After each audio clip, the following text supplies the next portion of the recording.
SSC ২৭-এর জীববিজ্ঞানের শিক্ষার্থীরা, তোমাদের আর মাত্র কিছুদিন পরে কিন্তু হতে চলেছে তোমাদের কি প্রিটেস্ট এক্সামিনেশন বা প্রিটেস্ট পরীক্ষা।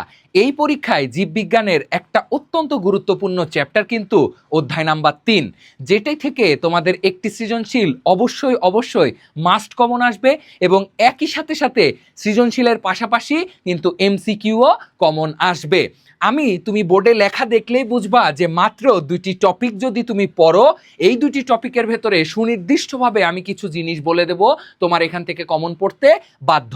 তো চলো কথা না দেখে, কথা শুধু না শুনে একটু প্রমাণটাও দেখে আসি।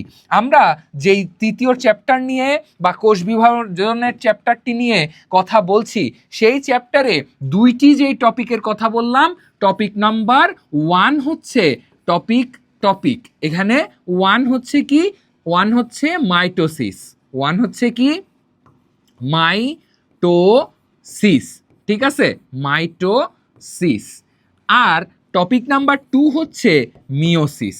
তুমি যদি এই দুইটি টপিক পড়ো, পুরো কি হয়ে যাবে, পুরা অধ্যায় কিন্তু শেষ হয়ে যাবে। কিন্তু এখানে কথা হচ্ছে যে এইখান থেকেও কিছু ট্রিক্সের ব্যাপার আছে। তো চলো ফ্রম টপিক 1 তুমি কি পড়বা বা কি বেশি ইম্পর্টেন্ট সেটা যদি বলি, তোমার ফ্রম টপিক 1 তুমি একটা জিনিস মাথায় রাখবা যে মেটাফেজ, অ্যানাফেজ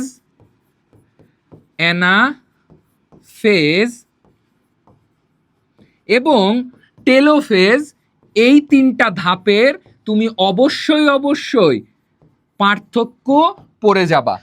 কি পার্থক্য? ঠিক আছে, পার্থক্য পড়ে যাবা। তুমি এই তিনটা ধাপের পার্থক্য কিন্তু অবশ্যই পড়ে যাবা এবং এই তিনটি ধাপের চিহ্নিত চিত্র তুমি কিন্তু শিখে যাবে, চিহ্নিত চিত্র কিন্তু শিখে যাবে। তাহলে এই যে পুরা টপিক, তার ভেতর থেকে তোমার এই মেটাফেজ দিলাম। এখন তোমার ট্রিক্সের ব্যাপারটা কি জানো? এই মেটাফেজ ধাপটা তোমাদের বইয়ে হুদাহুদি দুইটা ধাপে ভাগ করেছে। একটা হচ্ছে প্রোমেটাফেজ আর একটা হচ্ছে মেটাফেজ। এখন তুমি যদি দেখো, তুমি যদি পুরাটা এই যে প্রোমেটাফেজ আর এই মেটাফেজের ধাপসমূহকে আমরা কিন্তু ক্লাস বেলে আমাদের কোর্সে আমরা কিন্তু দেখেছো যে প্রত্যেকটা পয়েন্ট করে দিয়েছি, কোন গুরুত্বপূর্ণ পয়েন্টগুলো তুমি লিখলে অবশ্যই ভালো করতে পারবে। তাহলে তুমি যদি এইভাবে পড়তে চাও, অবশ্যই কি করতে হবে, আমাদের কোর্সে কিন্তু তুমি জয়েন করতে পারো। সে সম্পর্কে বিস্তারিত জানতে আমাদের হোয়াটসঅ্যাপ নাম্বারে যোগাযোগ করবা কিংবা মেসেঞ্জারে যোগাযোগ করবা। এবার আসো, এবার যদি দেখাই প্রোমেটাফেজ এবং মেটাফেজের এই জিনিসটা, তোমাদের বইয়ে যেহেতু 2 ধাপে আছে, আমি 1 ধাপ করে দিয়েছি আমাদের কোর্সে। ভিডিও তোমরা পেয়ে যাবা, ভিডিও দেওয়া আছে, ইউটিউবেও পেয়ে যাবা। তো ওখান থেকে দেখতে পারবা। তুমি পয়েন্ট করে গুলো নিয়ে তুমি যদি মাথায় সাজিয়ে নিতে পারো, তাহলে কিন্তু এই 2টি ধাপ তোমার জন্য একদম এইরকম হয়ে যাবে, ঠিক আছে। এবং আমি তোমাকে বললাম যেটা মেটাফেজ, অ্যানাফেজ, টেলোফেজ, এই 3টি ধাপ তুমি কোনোভাবেই মিস না করে, মানে তুমি না পড়ে তুমি যাবা না, তুমি মিস করবা না। যাই পড়ো তৃতীয় অধ্যায়ের এটা তুমি পড়বেই, ঠিক আছে। আর কি চিহ্নিত চিত্র, কিসের চিহ্নিত চিত্র? এই 3টার। আর টপিক 2 এর ভেতর থেকে তোমাকে যেটা পড়তে হবে, টপিক নাম্বার 2 যেটা দিয়েছিলাম মিওসিস। তাহলে ফ্রম টপিক 2 তোমার যেটা পড়তে হবে সেটা হচ্ছে কি বলতো, মিওসিসকে কেন হ্রাসমূলক বলা হয়, মিওসিস কেন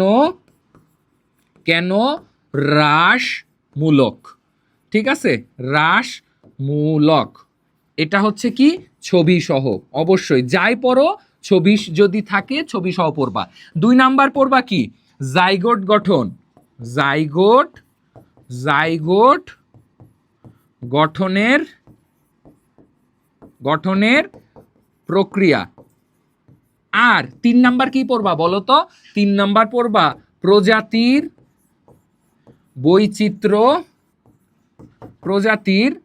বৈচিত্র্য রক্ষায় ভূমিকা। এই তিনটি তুমি যদি পড়ো গুলি মিস হবে কিন্তু কোয়েশ্চেন মিস হবে না। এই তিনটি তুমি শুধু যদি কষ্ট করে পড়ে যাও তোমার বুলেটের গুলি মিস হবে কিন্তু তোমার কি মিস হবে না, সৃজনশীল কমন পাওয়া মিস হবে না। আমি তোমাকে বারবার বলছি, দেখো এখানে তিনটা আছে, এখানে তিনটা আছে আর এখানে দুইটা, মোট পাঁচটার ভিতর আবার এইগুলা পড়তে গেলে চিত্র সহ পড়বা, তাহলে চারটা।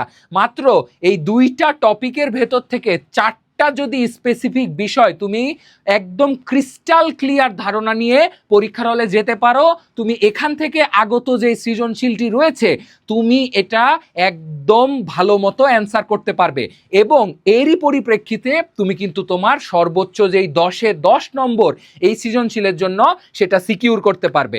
তাহলে তুমি বুঝতে পারছো, মাত্র টপিক যদি দুইটা পড়ো তাহলেই কিন্তু কেল্লাফতে এই চ্যাপ্টার খতম। এবং এই টপিকের ভেতর থেকে আমি তোমাকে কিন্তু আরও স্পেসিফিক কিছু জিনিস দিয়ে দিয়েছি, এগুলা করো, আশা করা যায় তুমি অবশ্যই ভালো করবে। তবে অবশ্যই যেগুলা দিয়েছি এগুলার বেসিক তুমি আগে ক্লিয়ার রাখবা, না হলে তোমাদের জন্য এটি গুরুত্বপূর্ণ জিনিস বাদ পড়ে যাবে এবং তোমাদের জন্য এটি ক্ষতির কারণ হয়ে যাবে, তুমি তখন কি লিখতে পারবা না।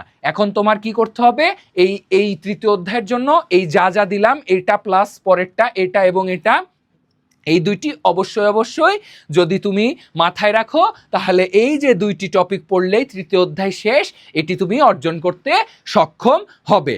তো এই তো প্রিয় শিক্ষার্থীরা, তোমাদের সবার জন্য শুভকামনা রইল।